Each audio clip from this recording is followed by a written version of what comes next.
Jadi di dalam keterangan saudara tadi mengatakan bahwa ada beberapa poin keberatan saudara atas konten video yang telah dibuat oleh terdakwa.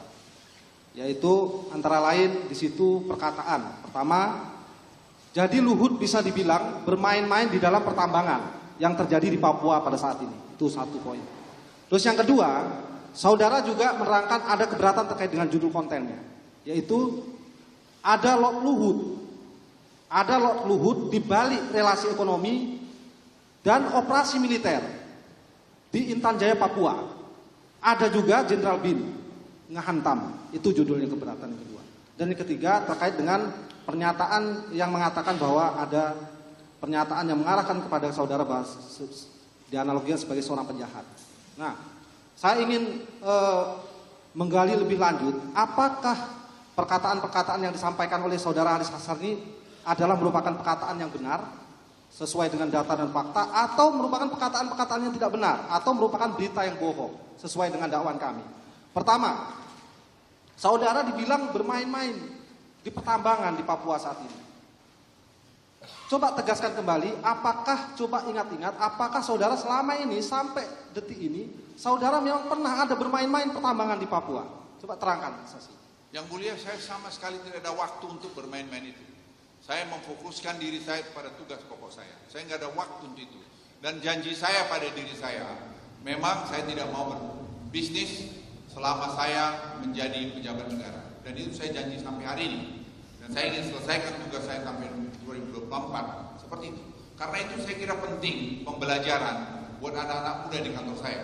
Sehingga kredibilitas yang kita bangun, itu saya kira dinikmati banyak orang di Republik ini maupun di luar negeri terhadap Indonesia hari ini. Di sini ada perusahaan, salah satunya adalah PT Toba Sejahtera. Apakah ada hubungan saudara dengan PT Toba Sejahtera? Saudara Saksi.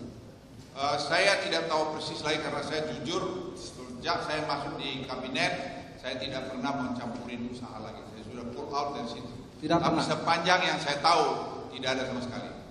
Nah, tidak pernah tahu ya. Apakah saudara apakah PT Toba Sejahtera dan PT Toba Komdel Mandiri ini masih dalam satu induk perusahaan? Anak perusahaan? Sepanjang yang saya tahu tidak ada. Tidak ada. Apakah saudara tahu dan mengetahui bahwa PT Toba Komdel Mandiri ini pernah ada hubungan menjajaki bisnis kegiatan pertambangan dengan PT Madinah Protoain? Saya tidak tahu persis, tapi tadi malam saya tanya kepada lawyer kami, dia bukan lawyer, legal kami di kantor, itu mengatakan memang pernah ada orang mengaku-ngaku begini-begini, tapi kami sudah tulis surat resmi tahun 2017, tidak ada hubungannya dengan kami, dan surat itu saya kira ada. Secara legal formal memang tidak ada hubungan, saudara? Tidak ada sama sekali. Perlu dipertegas lagi, saudara Saksi, tidak ada hubungan? Tidak ada sama sekali yang mulia. Dan itu ada surat bukti 2 kali dikirimkan tertulis tahun 2017, 2018 seingat saya ke alamat yang bersangkutan. Waktu itu saudara sudah menjadi menteri? Saya sudah jadi Menko Maritim. Pada saat itu sudah menjadi Menko Maritim. Nah, saudara memang tidak pernah secara personal, saudara tidak pernah mengatur, mengurusi atau mengelola perusahaan ini secara langsung, tidak pernah? Saya tidak pernah, karena itu janji saya, seperti saya tadi laporkan yang mulia, saya coba untuk setia kepada janji saya. Baik.